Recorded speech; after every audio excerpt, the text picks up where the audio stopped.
Chapter 26. The Legend of Ramachandra. Om Shri Ganeshaya Namaha. Nara and Narayana continued their narration. Markandeya Muni was listening to the narration. The lineage of Shruta was as follows.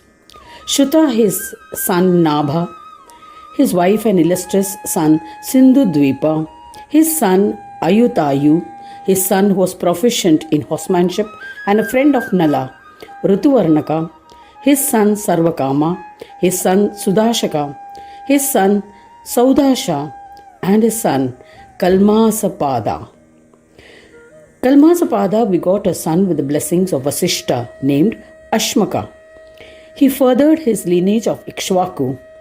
Ashmaka's son was King Mulaka. He fled into the forest fearing Parashurama, who had vowed to kill all the Kshatriyas. He dressed as a woman and lived in their midst. He was shielded by women and was also referred to as Nari Kavacha. His son was Shatartha. The descendants were Ailavila, his son Vishwasaha, his son Khatwanga, his son Dhundi, his son Dirghabahu, his son Raghu, his son Aja, and his son Dasharatha. They all belonged to the lineage of Kashyapa. Dasharatha had 3 beautiful wives, Kaushalya, Kaikeyi, and the virtuous Sumitra. He was getting older and had no sons. He performed various vrata and visited places of pilgrimage in vain. So King Dasharatha handed over the governance of his kingdom to his ministers and went to a forest. He was accompanied by his wives. They sought asylum under sage Vasishta.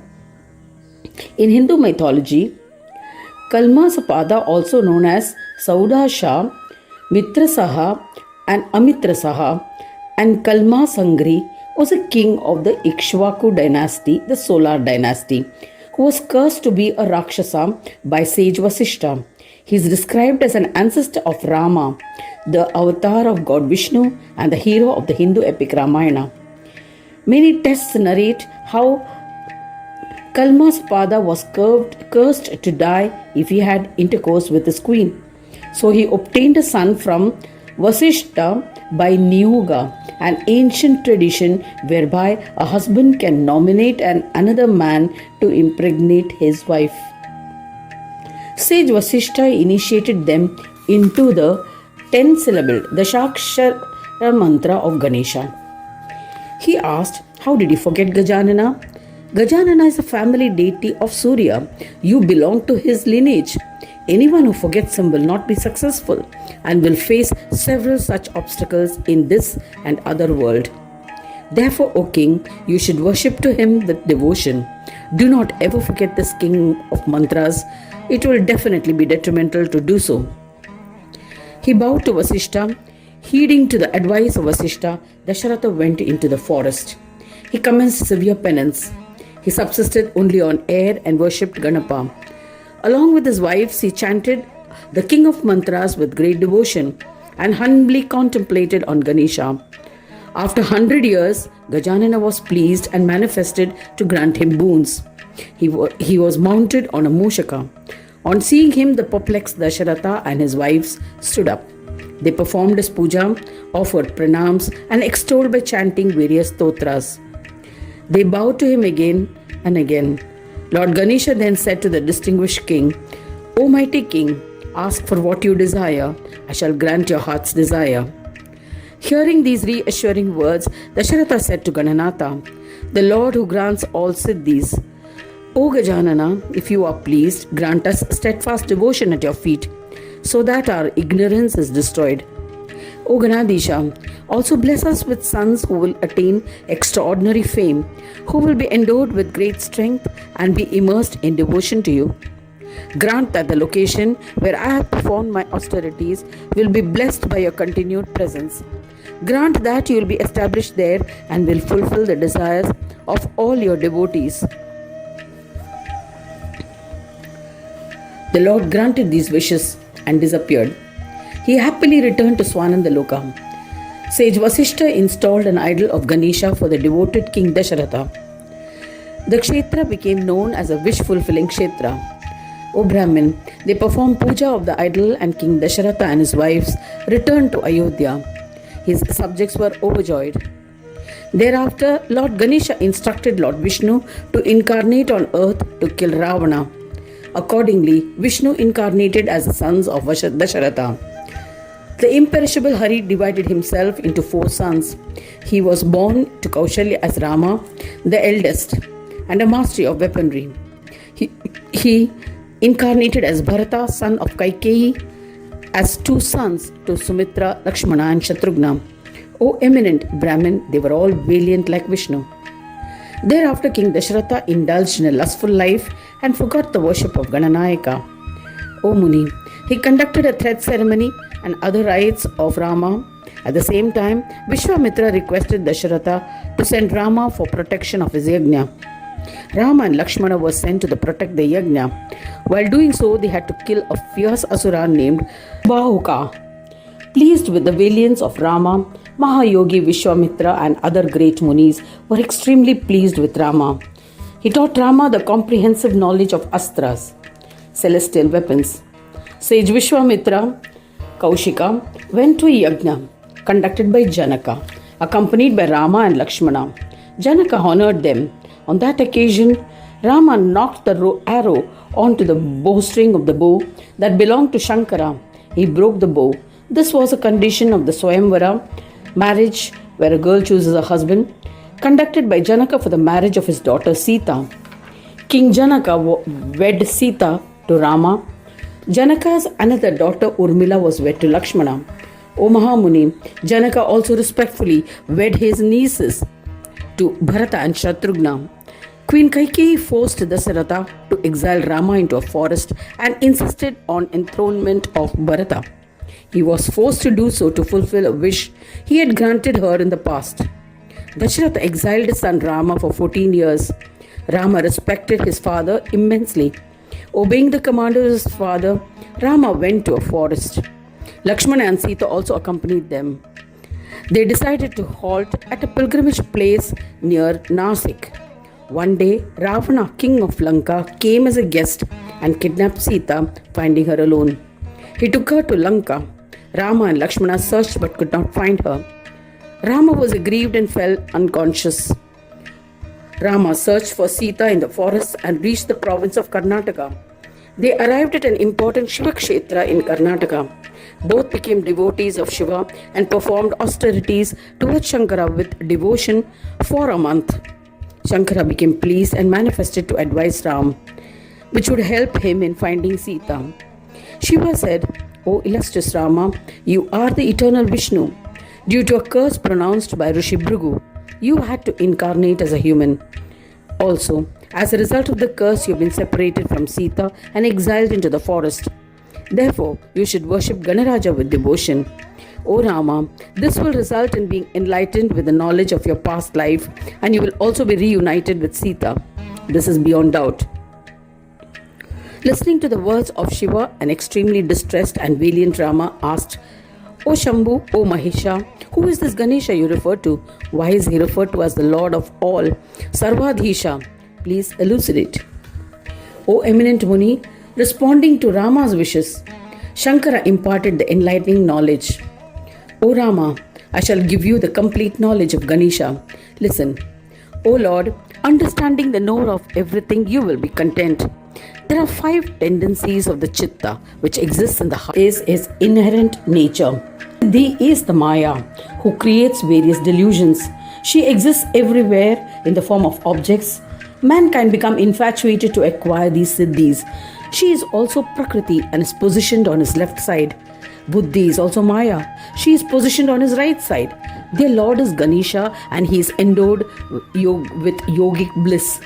O Rama, realizing this, we engage in singing his bhajans. The form perceived by Buddhi is his form. This can be attained by yoga sadhana in the form of siddhis. Ganesha is Chaitanya or consciousness within the body. This is theoretical knowledge. To experience this is siddhi. It can be attained by yoga sadhana. Description and experience are completely different. Detailed description of the sweetness of sugar and actual experience of its sweetness are completely different. It cannot be described. Renouncing this quality, you should worship Gananayaka, and you shall understand the path of yoga and become a form of Ganesha himself. Exponents of Vedas refer to him as Vignaraja. How can any devotee become free of all obstacles by disregarding Vignaraja? All the Vignas are under his dominion. He should be considered as Vignahina, devoid of obstacles. Ganapati is the lord of all that exists. Worship Ganeshwara as per the prescribed procedure, and you shall be free of obstacles. Worship Heramba with faith and devotion. I shall elucidate the path of devotion, the Bhakti Marga, practicing which you shall attain Ganesha. There's no doubt about it. When a human is powerless, he is referred to as Hina, destitute, as he is Paradhina, dependent on others. Understand that the powerful protectors of the destitute ones are known as Parameshwara, Supreme Lord. The syllable He represents such a destitute one, and the syllable Ramba refers to the Lord. The conjunction is He Ramba. Dina represents the destitute and the powerless. The protectors are the powerful ones. Heramba is the lord of the destitute and the powerful ones. Worship him as per ordained rituals. O Raghava, renounce your pride and duality of being a protector and being helpless. The Lord who made destitute beings and their protector comprehend that both are dependent on their maker and surrender to him. Preaching thus to Raghava and Lakshmana, Mahadev disappeared. Raghava stood there. In a city of Vidyadisha, Rama performed austere penance by chanting the mantra as initiated by Shiva and pleased Vignapa.